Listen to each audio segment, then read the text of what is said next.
नमस्ते साथियों, आप लोग कैसे हैं। उम्मीद करते होंगे कि आप लोग अच्छे होंगे। दोस्तों, आप सभी को हमारे YouTube चैनल में आप लोगों का स्वागत करता हूं।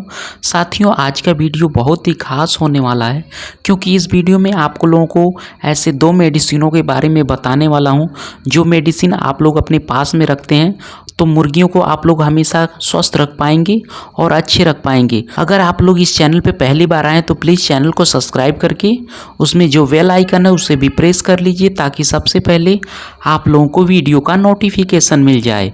साथियों, अगर आप लोग मुर्गी पालन कर रहे हैं या अगर आप लोग मुर्गी पालन करने के बारे में सोच रहे हैं तो यह दो मेडिसिन अगर आप लोग अपने साथ रखते हैं तो मुर्गियों को आप लोग बहुत ही सारी बीमारियों से बचा पाएंगे, मुर्गियों को आप लोग स्वस्थ रख पाएंगे।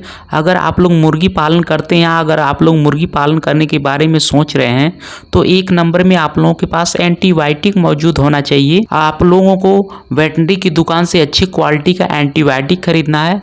आप लोगों को टेट्रासाइक्लोन भी खरीदना है, नहीं तो लेक्सिन पाउडर भी खरीद सकते हैं, नहीं तो रेस्पोनिक प्लस भी आप लोग खरीद सकते हैं। अच्छी क्वालिटी का एंटीबायोटिक आप लोगों को खरीदना है और उसे अपने साथ रखना है।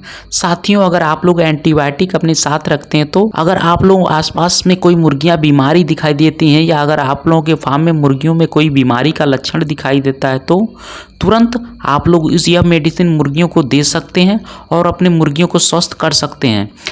अगर आप लोग एंटीबायोटिक अपने साथ नहीं रखते हैं और अगर आप लोगों के पास वेटनरी की दुकान भी नहीं होती है और जब मुर्गियों को कोई बीमारी आक्रमण करता है तो यह मेडिसिन खरीदने में आप लोगों को दिक्कत हो सकता है।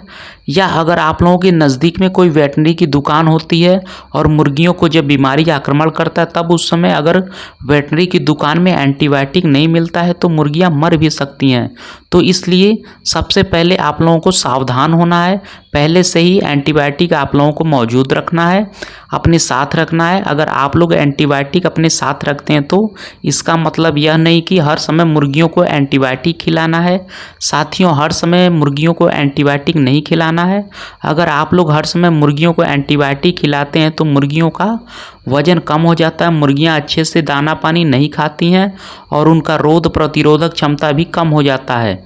तो इसलिए जब ज़रूरत पड़ता है तब मुर्गियों को एंटीबायोटिक देना चाहिए। जैसे कि अगर मुर्गियां बीमार होती हैं तब उस समय आप लोगों को मुर्गियों को एंटीबायोटिक दे सकते हैं, या जब मुर्गियों का समय शुरू हो जाता है तब उस समय आप लोगों को हर 15 दिन में एक बार 1 या 2 दिन तक मुर्गियों को एंटीबायोटिक दे सकते हैं। अगर आप लोग मुर्गी पालन करते हैं या अगर आप लोग मुर्गी पालन करने के बारे में सोच रहे हैं तो 2 नंबर में आप लोगों के पास विटामिन या मल्टीविटामिन मौजूद होना ही चाहिए।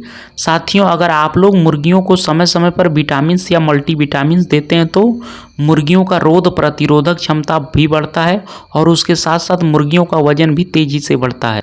आप लोग अपने साथ विमरल भी रख सकते हैं, मल्टी स्टार्टर भी रख सकते हैं, या अगर आप लोगों के अच्छे से अच्छे क्वालिटी का विटामिन या मल्टीविटामिन मिलता है तो वो भी रख सकते हैं।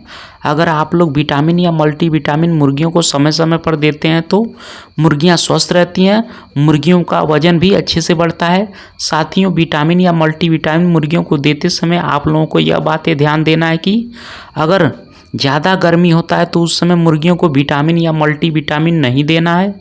अगर ज़्यादा गर्मी होता है और उस समय अगर आप लोग मुर्गियों को विटामिन या मल्टीविटामिन देते हैं तो उसकी वजह से मुर्गियां को और ज़्यादा गर्मी लगती है और मुर्गियां गर्मी सहन नहीं कर पाती और वह मर जाती हैं। इसलिए गर्मियों के दिनों में अगर आप लोग मुर्गियों को विटामिन या मल्टीविटामिन देना चाहते हैं तो जब बारिश होता है या जब मौसम थोड़ा ठंडा हो जाता है तब उस समय मुर्गियों को विटामिन या मल्टीविटामिन दे सकते हैं। विटामिन या मल्टीविटामिन मुर्गियों को हफ्ते में लगातार 3 दिन में एक बार शाम के समय में पानी में मिक्स करके या दाने में मिक्स करके देना है। अगर आप लोग मुर्गियों के लिए घर में ही दाना बनाते हैं तो उस दाने में आप लोग विटामिन या मल्टीविटामिन मिक्स करके मुर्गियों को दे सकते हैं। अब बहुत सारे लोग यह सवाल करेंगे कि आपने यह बताया है कि मुर्गियों को विटामिन या मल्टीविटामिन हफ्ते में लगातार 3 दिन देना है, और अगर किसी दिन ज़्यादा गर्मी होती है और किसी दिन ठंड होता है तो इस समय क्या करना चाहिए। साथियों, इस समय आप लोगों को यह करना है कि जिस दिन गर्मी ज़्यादा होती है उस दिन मुर्गियों को विटामिन या मल्टीविटामिन नहीं देना है। जिस दिन ठंड होता है उसी दिन उसी समय देना है। अगर हफ्ते में 6 दिन ज़्यादा गर्मी होती है और सिर्फ एक दिन मौसम ठंडा रहता है तो सिर्फ एक दिन ही मुर्गियों को विटामिन देना है। तो साथियों, यही थी कुछ जानकारियाँ जो मैंने आप लोगों के साथ शेयर किया और आप लोगों को बताया। अगर आप लोगों को यह वीडियो पसंद आया होगा, वीडियो से कुछ सीखने को मिला होगा, तो प्लीज़ वीडियो को लाइक और चैनल को सब्सक्राइब जरूर कीजिएगा और वीडियो को ज़्यादा से ज़्यादा शेयर कीजिएगा। तो दोस्तों, मिलते हैं नेक्स्ट वीडियो में। तब तक के लिए धन्यवाद।